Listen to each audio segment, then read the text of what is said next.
Welcome to Flat Earth Debate Live.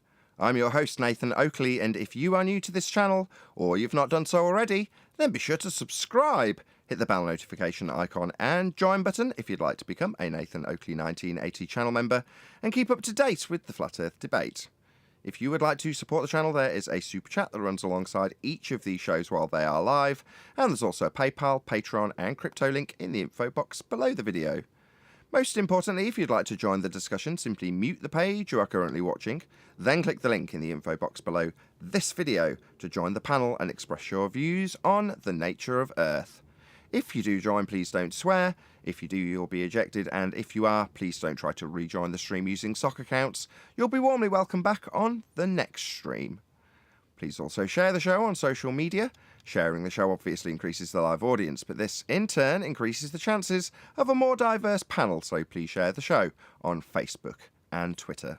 Now, we are joined by Arwin, Neil, 10th Man, Brian's Logic, and a whole bunch of people in Discord, so welcome one and all.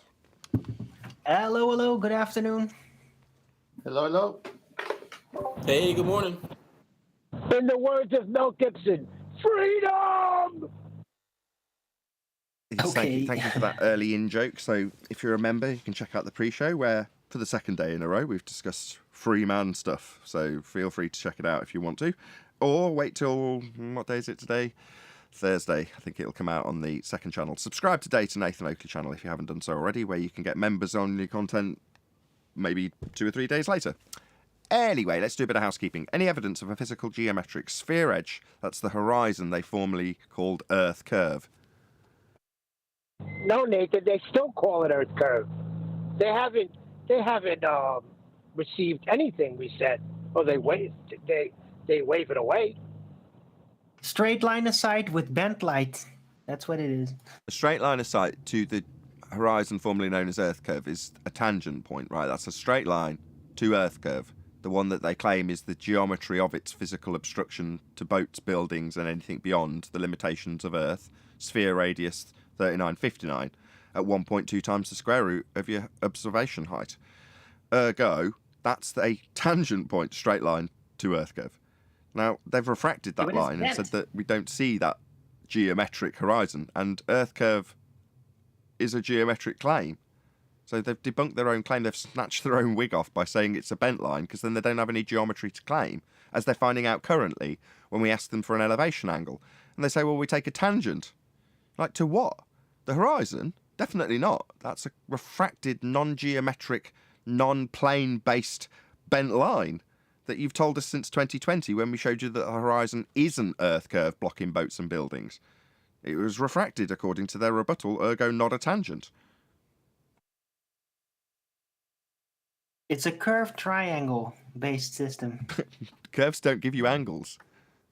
No, it's a mathematical conundrum for them because all their angles come from a plane. That's what you get when you cut their dingleberry in half. Then they've got to somehow make it look like you're on the arc of a protractor, either at the bottom of that dingleberry or at the top of the dingleberry or at the sides of the dingleberry. So they put tangent planes. Then they go to math and they convert the plane that they got the angle on, which is actually the plane you live on, and they use the cosine Haversine formula that refractive curvature talked about. And they, by math, give you a curve. That by math, they give you an arc minute to a circle, the arc of a circle.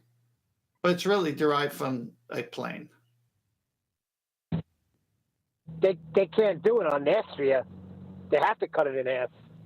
No, they can't do it at all without an elevation angle measurement. And for them, that comes from the equatorial plane, which is their dingleberry cut in half. Where else are they going to get it from? It's not the dingleberry cut in half. They show you a globe, and then hold on. inside of the globe.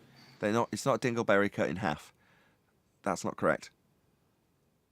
So the dingleberry dangles. What do you think I meant by that? Well, because you've got a tangent plane with a dingleberry dangling below it, or you've got a globe Earth with you taking the angle from the centre of it. But Right. which one or the one? It's either or, isn't it? It's not. It's No, not no. you on a No, tangent it's plane both. cutting the dingleberry that's below the tangent plane in half. Although it is, No, isn't no, it? no. Because they move it parallel from what they claim is your position you couldn't measure an angle from to the centre.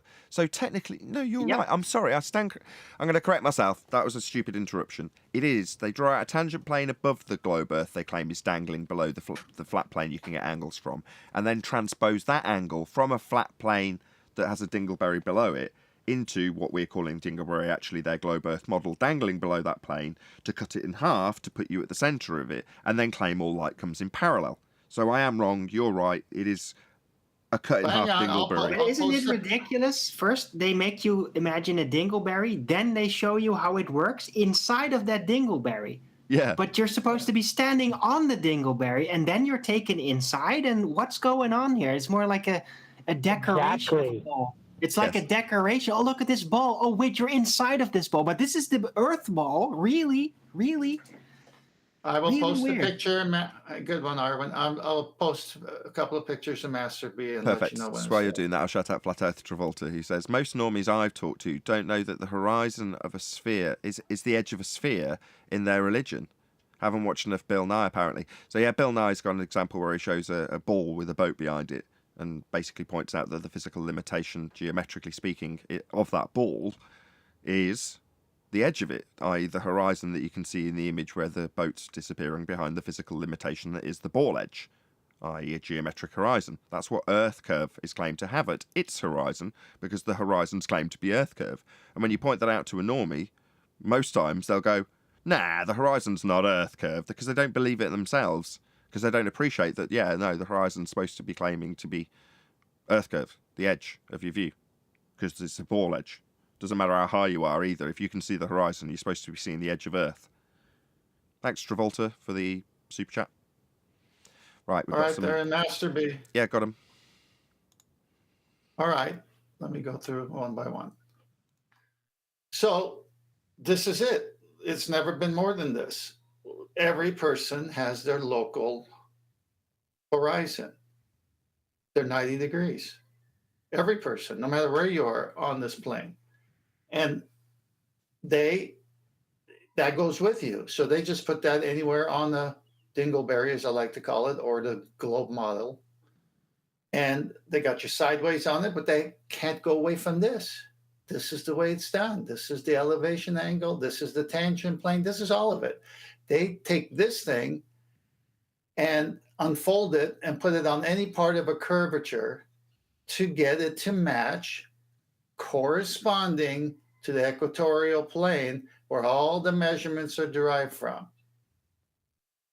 Parallel lines, parallel horizons. It's never happening because it's just this disk, so to be, because that's the way we see. So you're in the middle of the ocean, you go 360, you have your local horizon, you have your small circle, that's all you can see until you pull out the P900. Then you see a little bit more. Then you pull out something else, you see a little bit more, because that horizon keeps going. But our eyesight prevents us to see the full expanse of it. So this is how it works. But this is supposed to, okay, wait a minute. The angle I just measured, according to the book, came from the center, and the center is the disk. And now I have to mirror that disk wherever I'm at with this illustration. And then I could correspond to it, and then it can match, because that's only 4,000 miles apart between where I'm at on the surface of a curved Earth and the center where it's a flat disk. And in relationship to the stars being infinite distances away, attached to the inner concave surface of another sphere that they made up. I see the trick. Next slide. So this one, they correspond with a square and a circle in that square at the top to match the half of the semi-hemisphere where it's flat. You're just matching that up there. And this is where they use the cosine Haversine formula to convert from flat to arc minutes and curves. And this is what John did in his kitchen, basically. I mean, not fully, because he didn't get to this part, but this is where he would have been led to, he said. Next slide. So here's a guy. This is us. North, east, west, and south. It's all flat. And when the sun rises, it's at the horizon, so it's low. At the zenith, it's directly above us, 12 noon for most people or thereabouts, depending on its declination and where you're at. And then when it sets, it's back to that horizon again. So it's like an arc, except distance traveled could also give you that. We know clouds aren't touching the ocean. And we know the sun's not touching the ocean. It's just going away. Next one. Now we got a little girl doing the same thing. This is our world. A little piece of the rest of the plane that goes with us, so to speak. That's about it. Awesome. Thank you very much. So this, just for reference, as we talked about it at the beginning, is the dingleberry cut in half below a tangent plane. Your actual angle is coming from the only thing it can reference, which is the arc of your vision with the stars above them. Well, that's how the world works. Off a flat plane, it's the only way you can measure angles. And you have to transpose that up onto a plane that sits on top of the arc of the measurement tool that you're taking when you measure this angle. Why would that be the case? Well, because then they're going to claim that this bit here is actually the sphere of the Earth below. Not that you'd be measuring it, because you'd be measuring this circle up here, another flat plane, because it's the only way to get angles. So it's all just a convoluted gaggle screw to take the world, measure it flat, get latitude and longitude lines by way of elevation angle measurements to Polaris, transpose them down, and then project that around a sphere to then project that back out onto a flat map. You're like, so measure the world flat, put it into the celestial sphere model, flat with angles of the heavens above you in an arc, and then project the globe onto the arc of the heavens above from the ground below. Then you've got the map you were standing on corresponding to the angles of the tool you measured the lights with. Then you've got the map on the ceiling. Wrap that all the way around, top to bottom, and you've got a globe model. Then take that globe model and project the points out from the sphere onto a cylinder. That gives you a quote-unquote globe projection. Then roll out that cylinder flat, and you have a map. Still got latitude and longitude lines intact. They're just no longer circular. They're now square because it's from a rolled out cylinder. So now you end up with a flat usable map that has latitude and longitude lines that correspond with altitude angle measurements to Polaris for celestial navigation, and it can still allow you to draw a flat circle on the flat map. But if anybody asks you about the flat map, you go, well, that map's flat. Ah, but it's come from a globe. It was just a cylinder that was wrapped around a globe that had the points on the globe map projected onto it so we could unroll the cylinder. Well, where did the globe map that we're never using come from? Well, that came from the celestial sphere model. Well, what's the celestial sphere model? Well, it's the altitude angle measurements to the stars from your position on a plane. Well, how did you get the celestial sphere model that's a flat Earth model? Well, by measuring angles from the flat plane we stand on. That's how they've taken a flat world through a stupid series of processes of projection to get it back to flat with the ability to say, no, it's come from a globe in between. And that globe came from a flat Earth and the measurements that you take from it.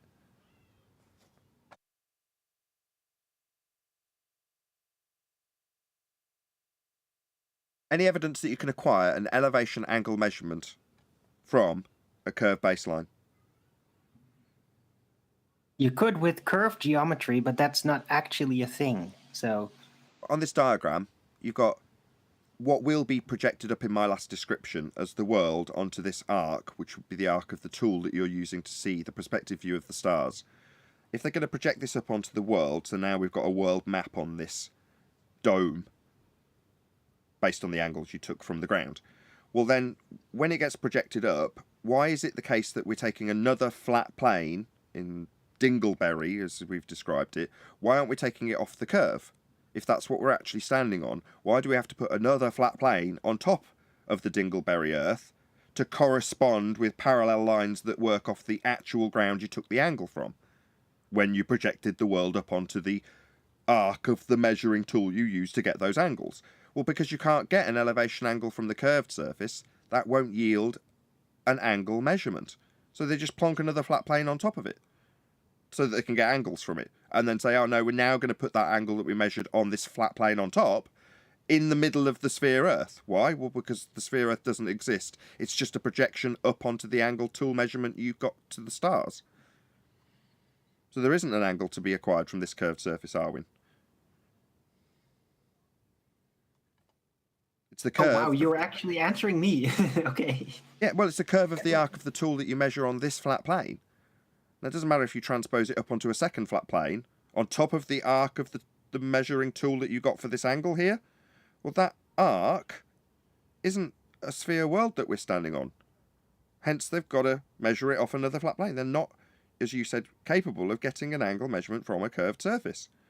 And that's what we're navigating with, elevation angles. Right, they would have to invent an entirely new geometry for that, and there's no point, except to try and reify the globe somehow. But that's the question. How do you get an elevation angle from a curved surface? The answer is you don't. Nathan, I got 3 more slides of mastery that should seal the deal. Okay. By the way, Neil deGrasse has never answered me either. Okay. Got your... All right. This is ace. You got the celestial sphere, imaginary, at infinite distance, in the very same shape that you say we live on. All the stars are attached to the inner surface of that concave. We're looking at a cutout from the outside. So we're even further than infinite here. But you see latitude, longitude lines are drawn on it on this imaginary celestial sphere. They mirror exactly the reified globe Earth. So they have a reified globe Earth, then they need to reify imaginary sphere. And let me try to explain this. See on top it says NP, and then look at the Earth inside NP. Well, that would be the celestial North Pole on top, and that would be the North Pole on the Earth in the middle. And where's the angle emanating from on the reified globe Earth in the middle? Is it emanating from the surface? They don't have a diagram of that, because inside this globe would be the celestial sphere model, and it would be a flat plane inside this black area. And if you removed the globe section, you could still have that flat plane inside this globe work with the projection of the observer's celestial meridian, i.e. the globe that's wrapped around the flat plane inside this black area that's just void, where the angle's measured from. Why have we got a black void? That's where we're standing measuring this angle. There's a flat plane in it, they just haven't drawn it. Oh, I'll show it to you in a minute. It's the 3rd slide. But let's just stay here for a minute. See that emanation, derivation of the angle where the 2 lines meet and form a vertex at the center of this imaginary globe with that red dot, right? You see that? Yeah, the observer's measured angle position. Yeah. Now you see the first arc, which is the subpoint of the star on the globe to the left, and then the observer's zenith to the right, reified to the surface of something that doesn't exist. Then you see it from the celestial sphere, the same the same star and the same observer's vertical with a wider arc. You see the arc, okay, let's just call this, for example, 45 degrees. See, the arc just gets bigger and bigger, but it's still 45 degrees because you measure where they meet at the vertex. So this is 45 degrees, no matter if it's on the celestial sphere model or the globe reification. But where did it emanate from? Not from the globe. Not from the globe, correct. So if you go to the next picture, you can see where it emanated from that. That's where it came from. So this zenith of the observer, the 90, is over there in the previous picture called the observer, vertical. And then the sun would be the star, and there's that vertical. And here's how you get the angle. And this is now the sneak peek of the center of the Earth. Let me clarify what you mean. So that void, I said, well, this is where the angle's coming from. So this is where you're standing with a sextant measuring an angle. Is it being measured on the globe surface? No. Is it being measured to this star in a perspective view, because obviously we're measuring it and looking at it, from this position, with the zenith marked? Yeah, so it's this. The black void is this flat plane because it's the only way to measure this angle. So what's missing from this picture? Well, the place that you're actually stood, the place where you're stood is this dot, and there's just a black void at the centre of a globe Earth. Now, if we remove this globe Earth, you'd still be stood here. It's not actually useful, because we're looking at a star. We're not looking at the inside of a concave Earth from this void. We're looking at a star. So in a diagram of measuring your position on this flat plane, the only way you could acquire an angle, and a star, we only have our position with a void in this diagram because somehow we've got a sphere that's redundant in the middle. So we're projecting our position out from where we stand on the ground, which isn't at the centre of the sphere, to a star we're looking at. Not looking at the inside of a globe, lads and lasses. So this bit's completely redundant. Don't need it. We just need our position, which is void in this diagram, and the star we're measuring an angle with. Let's have a look at that. That's 10th second diagram. Here's us measuring an angle to the sun on a flat plane we must be standing on to measure an angle to it. Go ahead, 10th.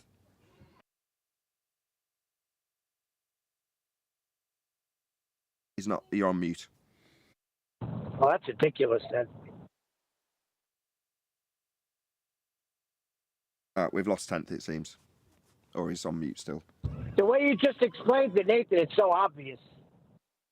We've got a similar diagram with this. So again, you've got your position at the centre of a globe Earth. No angles coming from the surface if this is the ground we're standing on. It isn't, it's redundant. We've got you on this celestial horizon, which is a flat plane dissecting your view of the celestial sphere above. That's what you've actually got in this diagram. This globe bit's not used at all because we're not measuring something that the sun that sits on the surface of Earth. We're measuring it out in our perspective view. Back to this diagram. There's no globe Earth in this view. Here's you, here's the sun, and here's you establishing horizontal, presumably with the horizon, if you're measuring an angle with a sextant. Where's the globe Earth in this diagram? Shouldn't we have one here where it says elevation?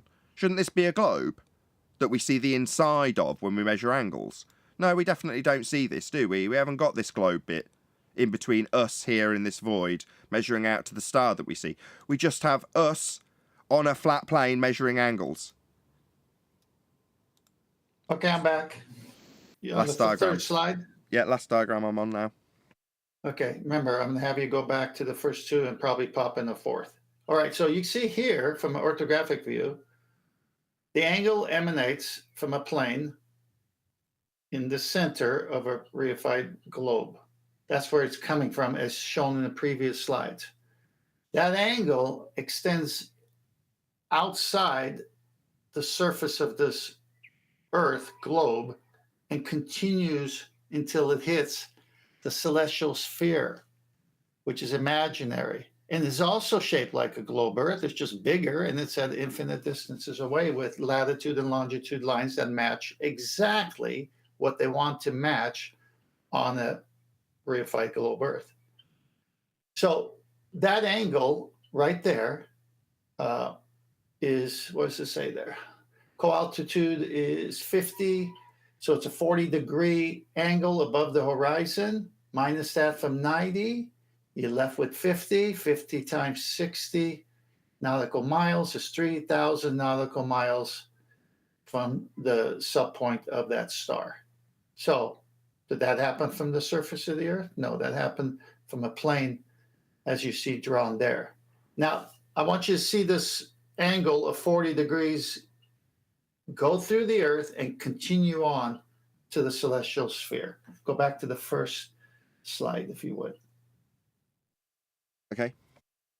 So you see that angle started at the center. Now we have a different orthographic view, and it shows you where it is on the surface of the Earth in the cutout with the star and the dotted line in the shape of an arc. So you got the observer's GP, you got the star's GP, which are subpoints, is the same thing. And then it continues until it hits the celestial sphere. But this isn't how it's done. You know how it's done, Nathan? I've got the second slide up now. On a flat plane. No. Stay on this slide. Stay on the first slide.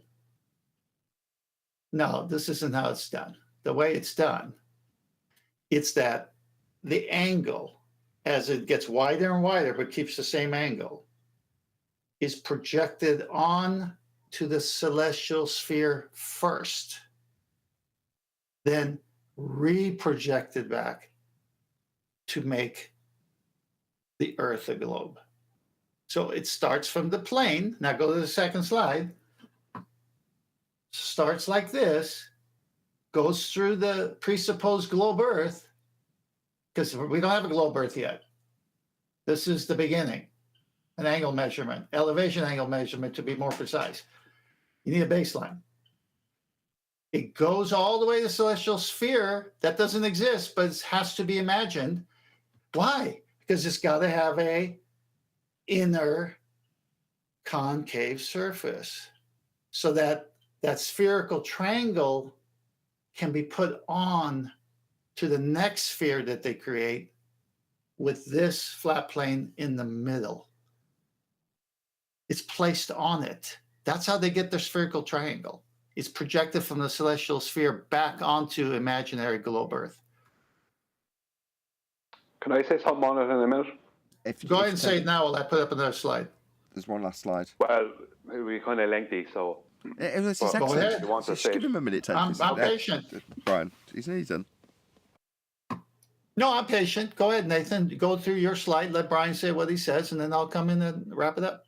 No, I've got your last slide up. It's just got the triangle sat on top of a protractor with the actual angle presumably being at the centre of the protractor that you're measuring, as opposed to the triangle on top of the protractor. But yes. Did you want to just wrap up with this slide and then we'll go to Brian? That's from Level Up, Paula. Good job. She took what she saw and she made the slide. And you can see it can't work from that surface. It is coming from the base, and the base is a flat plane. And everything else is imaginary. The celestial sphere is imaginary.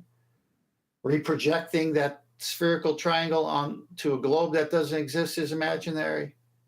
This is it. They took an angle measurement and said, we'll make, just like the protractor, we'll make it match elevation angles from Polaris. Because as Brian said, they can't have the stars, showing them wrong. They got to work with the sky the way it is.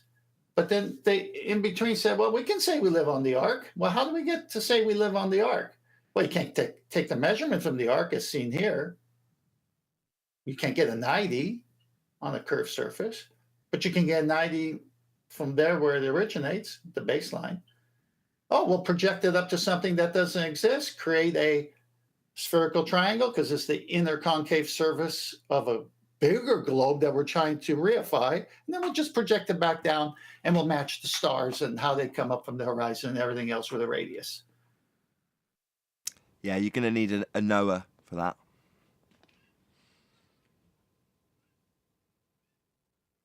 To live on an ark? An ark, Over to you, Brian.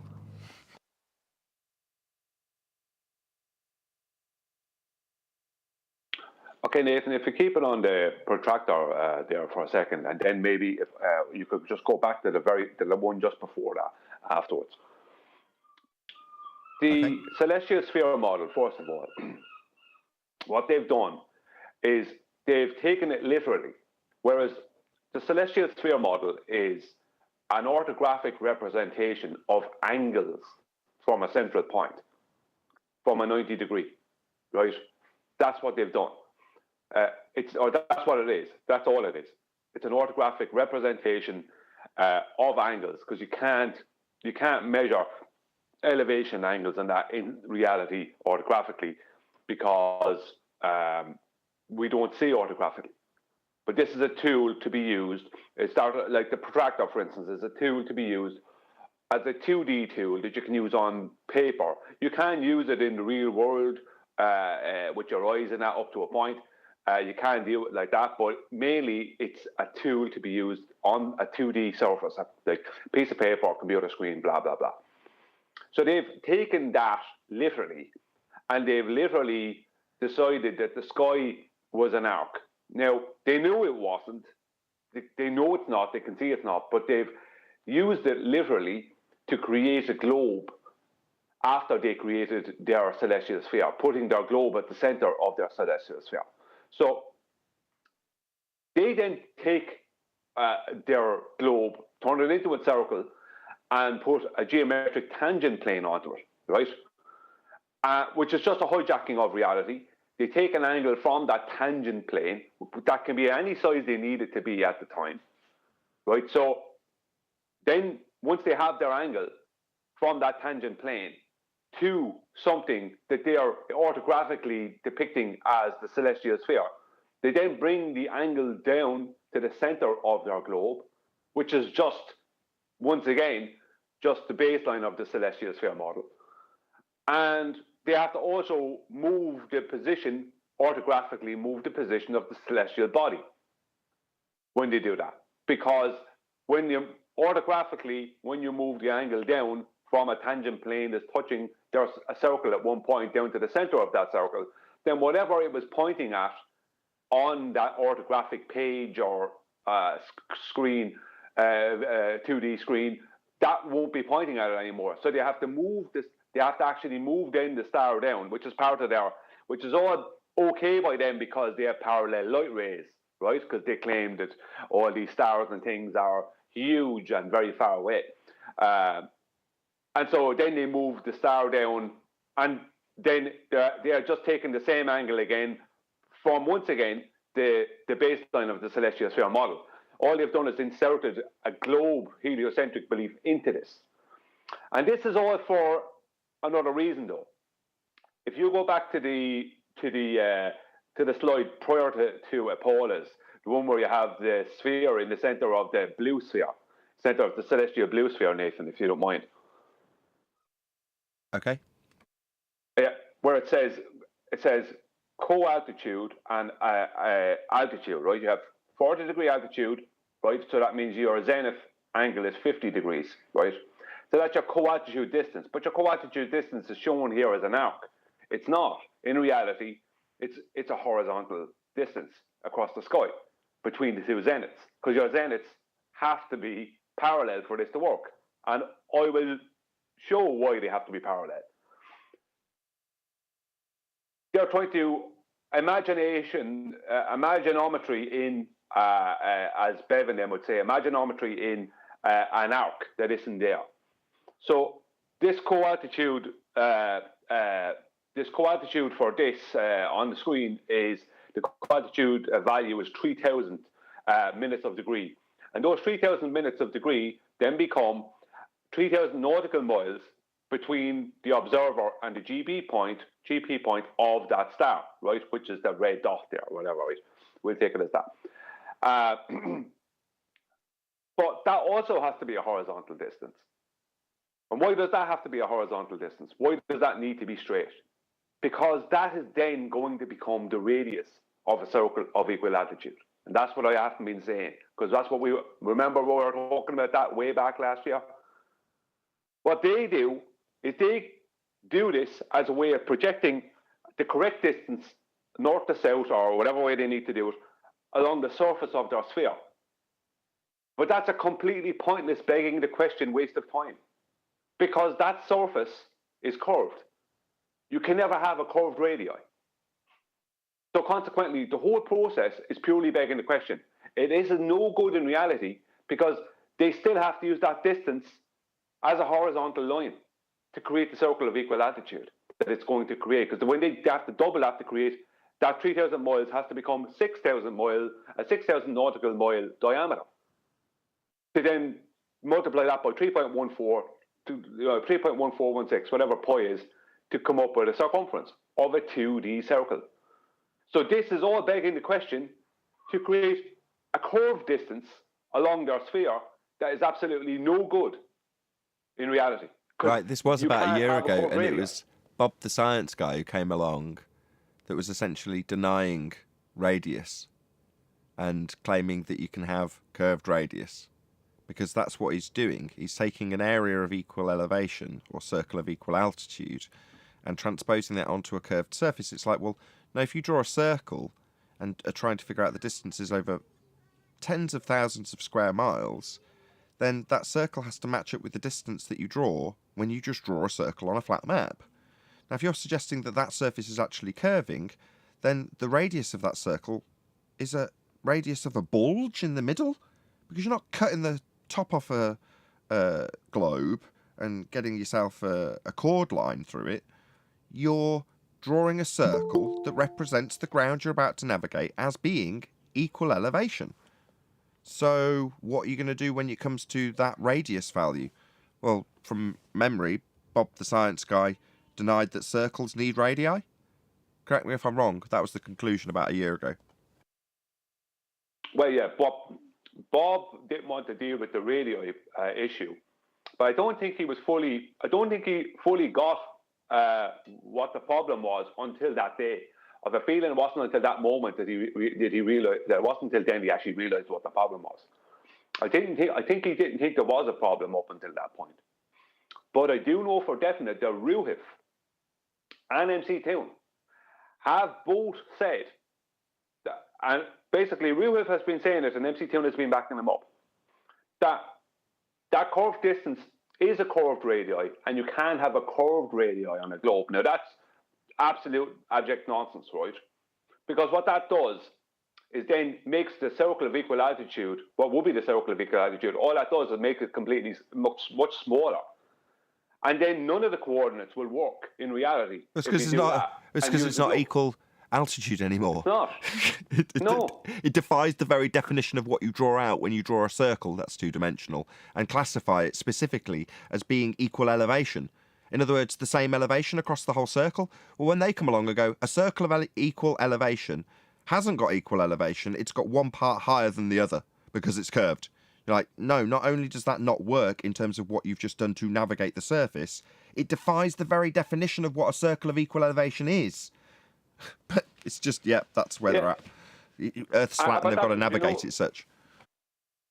Sorry, I thought you were finished, Nathan. I didn't mean to step on you. What Ruhif actually said, and he knows how it's wrong. He knows it's wrong, because what he said is, how it works is from the central point out to the edge of that circle. It's the same distance all the way, right?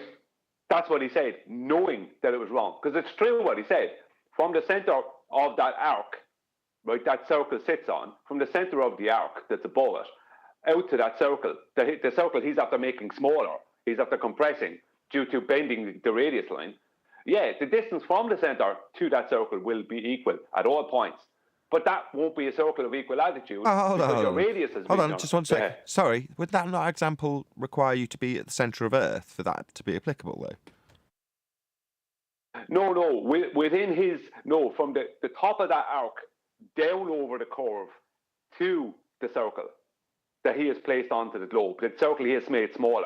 The top of that arc, see, he's correct in saying the distance from the top of the arc that resides over the circle, what some people call a spherical cap.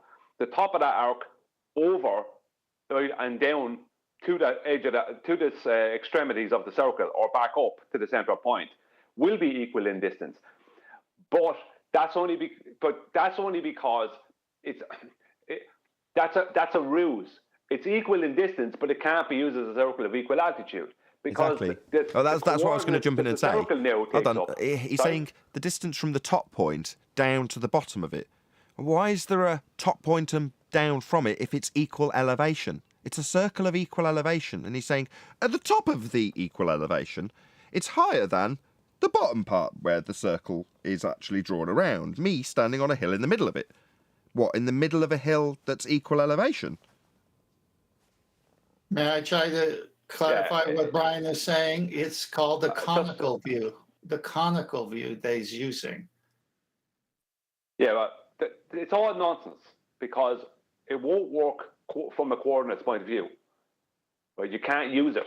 The whole point of having a circle of equal altitude is that you can use the full circle and the full area of the circle. You can't do that if you're curving the radius lines, because then the circle you end up with is not a circle that matches that distance.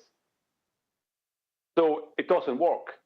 Okay, like so but hold on, Brian, hold on. Sorry. You say it doesn't work that way. is that a way that's been postulated it could work by Ruhif, as opposed to the method of celestial navigation when you draw out a, quote, circle of equal elevation? Yeah, well, he's been definitely saying that that's how it works, but he's been avoiding any questions about this that I put towards him. I see. So he's not stupid. He knows that what he's doing is talking rubbish. They might depict it like that sometimes in celestial navigation, but when they have to be honest, they show a 2D circle because that's what you have to use. Radii and diameters are not bent lines. Your circle means nothing at that point because the radii and the diameter of the circle at that point is not your distance from your center to your. It is your distance from the center of the circle, but not from the distance from your arc over it, your spherical cap, from the center of that. Well, exactly. That's not what a circle is. Circle. A circle's two-dimensional, and that's what you're navigating.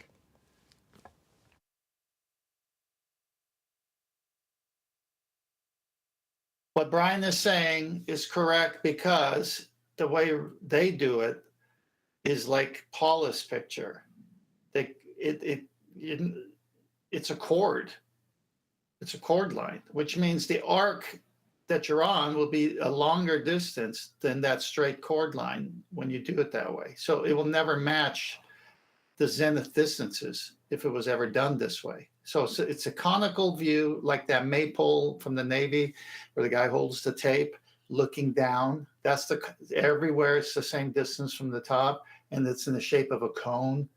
Now they put that onto a curved surface, which in Paula's picture, you can see that it can't work. You can't get an angle from that, but it also creates a chord line. So now you're going through the Earth, which are radius, instead of on top of the Earth, which are radius, which will change distances. So it's not done that way because your distances would be off.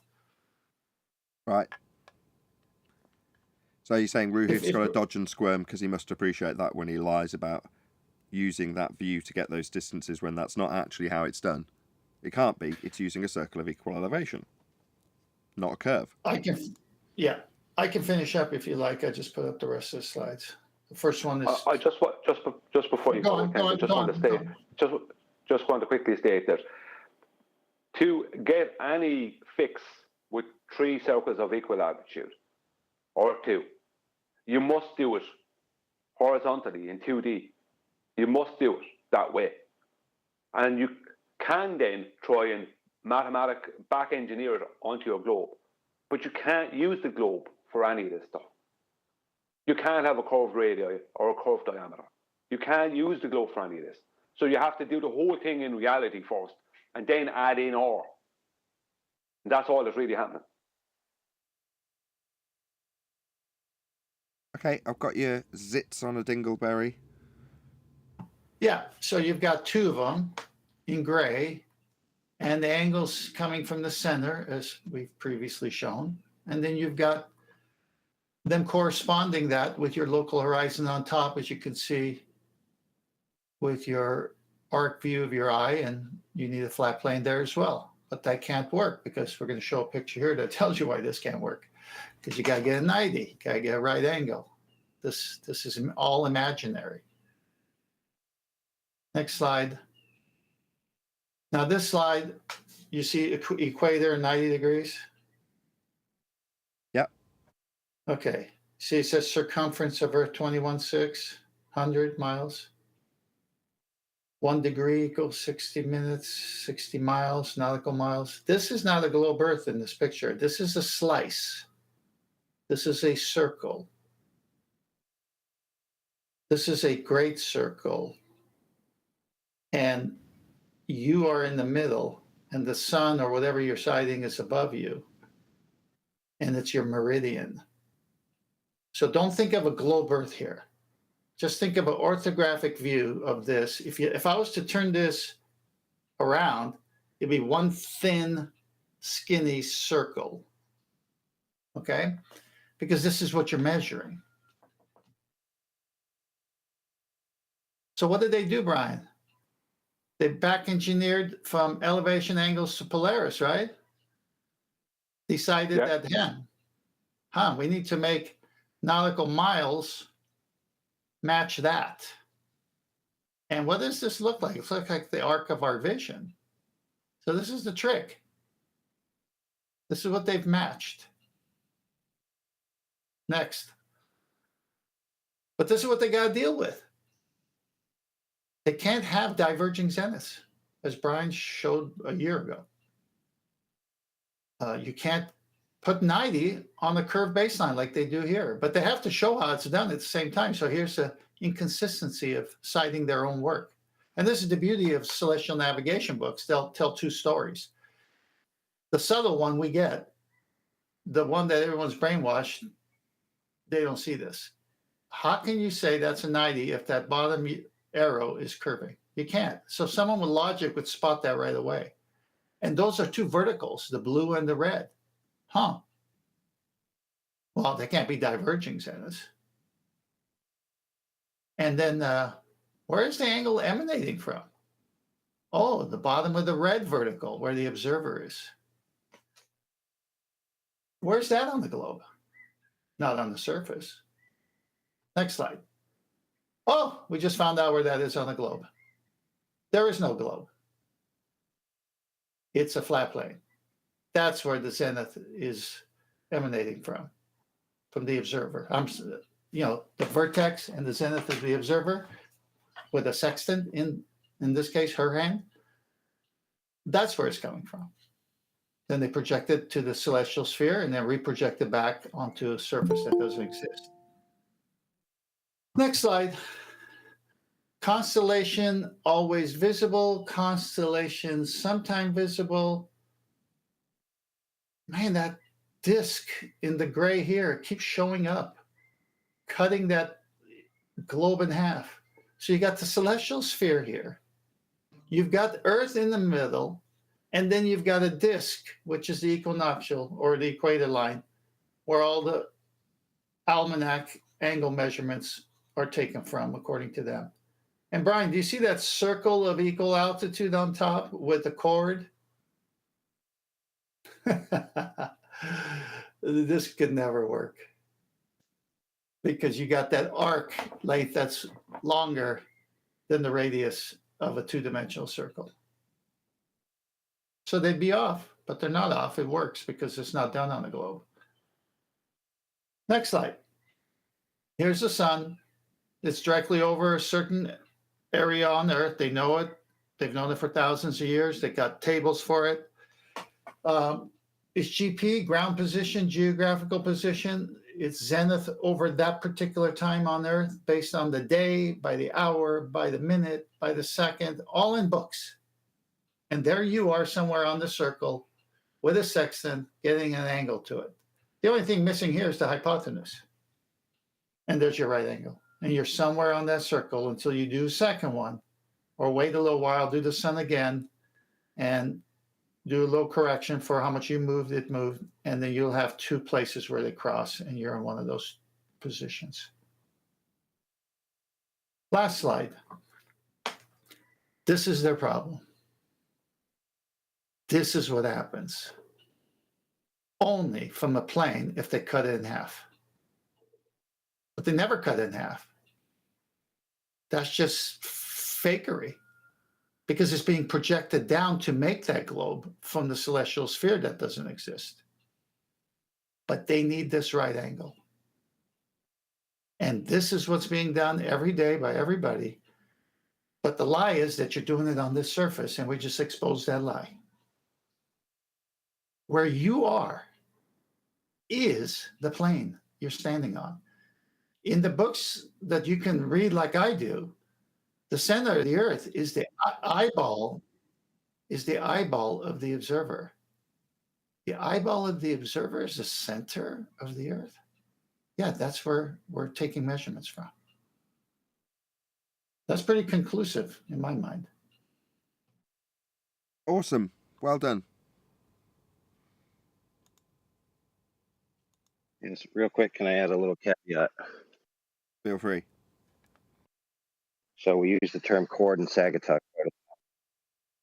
It actually comes from the idea of the Sagittarius, which is the bowman, right? So the chord is the string of the bow. The arc is the bow. and the Sagittah is the arrow. So now you know where all those terms come from. Thank you very much. I did not know that.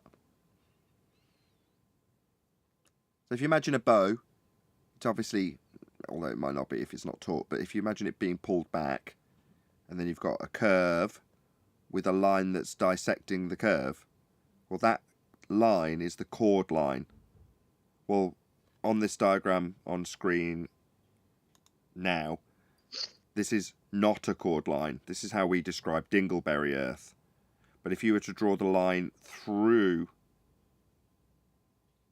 the base of the curve, then that would become a chord line. And the Sagittah would be the point from the centre of it out to the outside edge. So you're saying in Sagittarius you've got the bow and the string and the arrow. Oh, that's ace. Thanks for telling us. Now this is also apropos to what you recently mentioned, where the apex arc alters from being representative of an arc of a circle to an arc of some kind of ellipse. Because when you pull a bow back, it doesn't follow a consistent circular arc. It's only a circle at one point in time. Now keep in mind, this is in reference to the Sagittah, which is part of the Earth curve calculator, and they need their Earth to constantly be changing dimensions in order to match, right? So at any given time, Mr. Sagittarius is pulling the chord line of the Earth at different tension so that he can help the globers get their observation excuses. Beautiful. Shout Nathan, out. I put 6 pictures, I think, for Brian to comment on, because this to the point he was talking on, if he wants to. If not, I will. Fine. I'm going to leave you do a tempo. I'm going to say, because I'm going to say one thing beforehand. How do you determine the size of a circle? If you want to create a circle, what determines its size? It's radius. Yeah. So if you want to create a circle, and it needs to be a certain size, then you have to either revert back to the radius or start with the radius and make it that size. Either way, it starts with the radius, which then becomes a diameter. So you can't do this without straight lines. So all they can do, and we know the destruction of their circles, we're not going to go into it, of their circles of equal latitude argument. But the point is that you can't do any of this until you do it in reality. And then you can back engineer it up to a point onto a globe, mathematically. Only up to a point. But your coordinates won't work. Coordinates won't work like you need them to, because the circle you've created is now smaller than the reality, the circle in reality. So consequently, you're going to be losing, because the area within that arc, over that arc and within that circle, has now become smaller than the full area, let's just say, of the circle. Go on then, sorry. Shout out to Flat Earth Travolta, who says the Earth is flat and Jesus loves you. I second that. You got the first picture of the black and white from the Navy side? I'm Vinny Barbarino. Yes. All right, so here's a depiction from the Navy of some kind of Navy ship. And it's got a right angle to a star's GP and no curved surface. Next slide. Oh my gosh, here comes the hypotenuse to get the angle. Oh, it looks like a right triangle, something they've been avoiding. My gosh, the Navy agrees with FED channel. Next slide. Oh, if a ship was on the other side, on a circle of equal altitude, they'd get the same angle. Huh, agreeing with Flat Earth Debate channel, not anti-flat earthers. Next slide. Oh, here's the cone. It's not the view from the ship, it's the view from the star. Oh, but they got it on the ball, which creates a chord. But here it's on the flat surface, which creates an elevation angle. Exactly what celestial navigation is all about. Next slide. Let's go to that star and look down. Oh my gosh, we can add some more ships. And there's the cone from the top view down.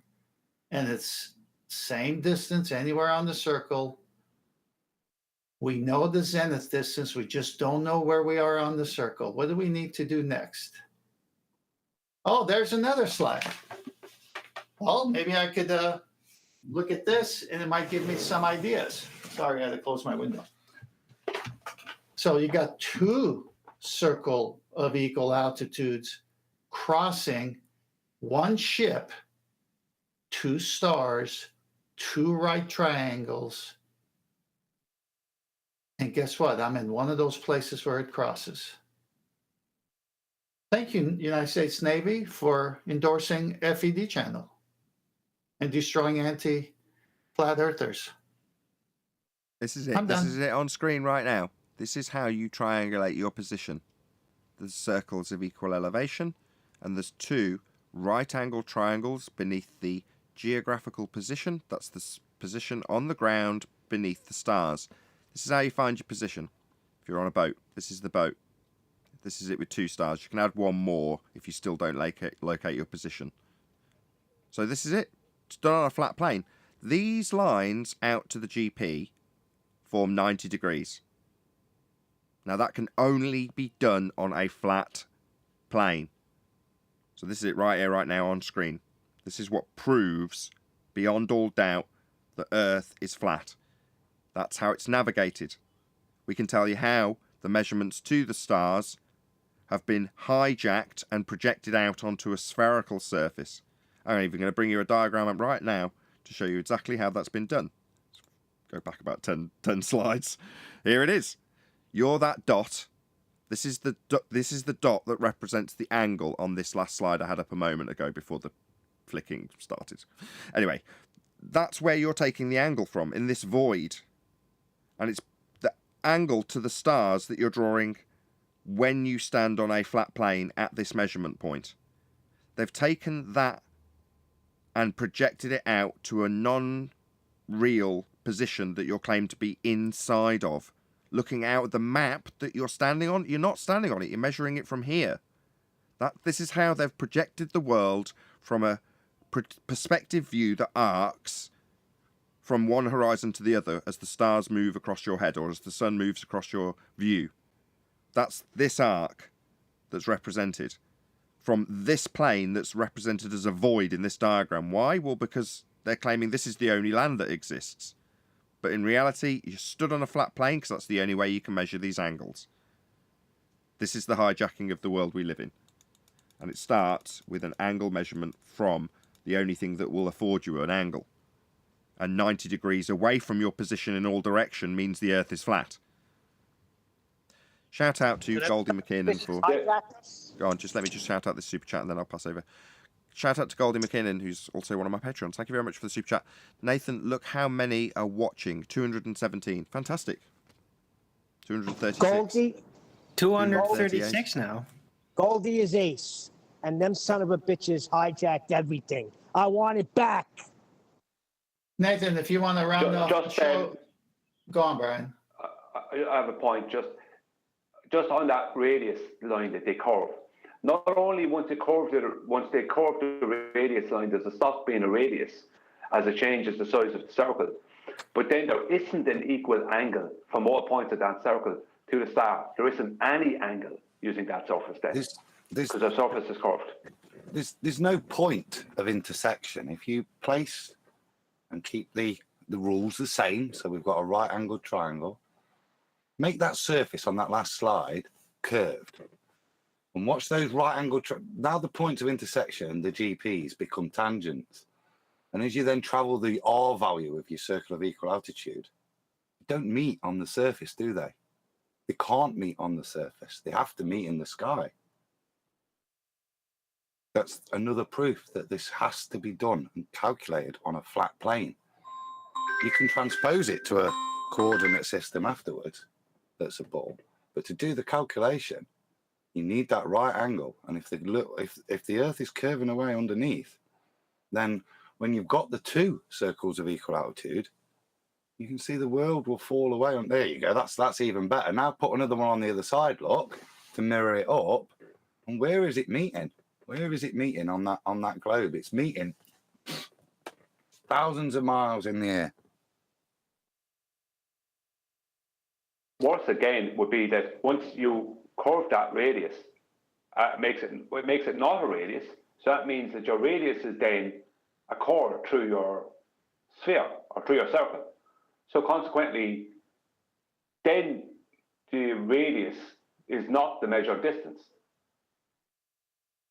Nathan, the you got it circle on? is not matching the original measured distance. Nathan, keep it on that slide you're on there. And then I want you to go to the next one, but stay on this one with the, so this one with the ship, with the right angle on the sun and the dingleberry underneath it. This is not something we did. Go back to that one with the I'm on ship it. I'm with on the it. dingle. I'm on it. Just don't worry. You're Okay. keeping it with the live feed. I Okay. get it. I got you. So what's happening here is the guy who runs a navigation channel says this is what's got to happen, and he puts a right angle, just like the Navy picture did. The Navy picture doesn't show dingleberry underneath it. It shows an ocean that's flat and level, horizontal. But he has to put the dingleberry underneath it because it's been reified to work on a sphere. So he's agreeing with the Navy that when you do the siding with the sextant, it's the hypotenuse and you have a right angle triangle now. And how does it teeter-totter on the sphere? It doesn't. Go to the Navy pictures. He's telling us what the Navy's doing is what he's doing.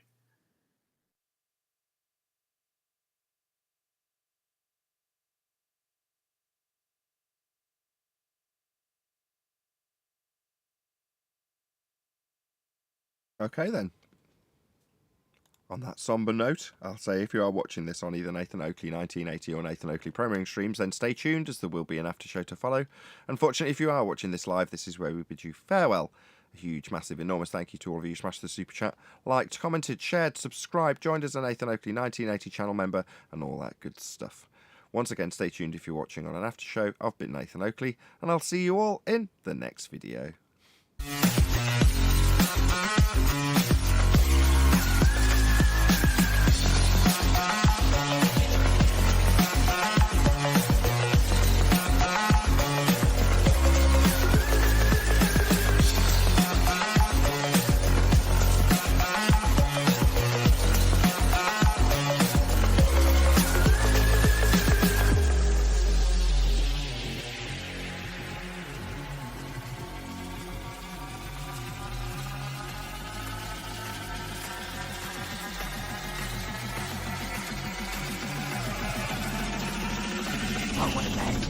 What a lovely day!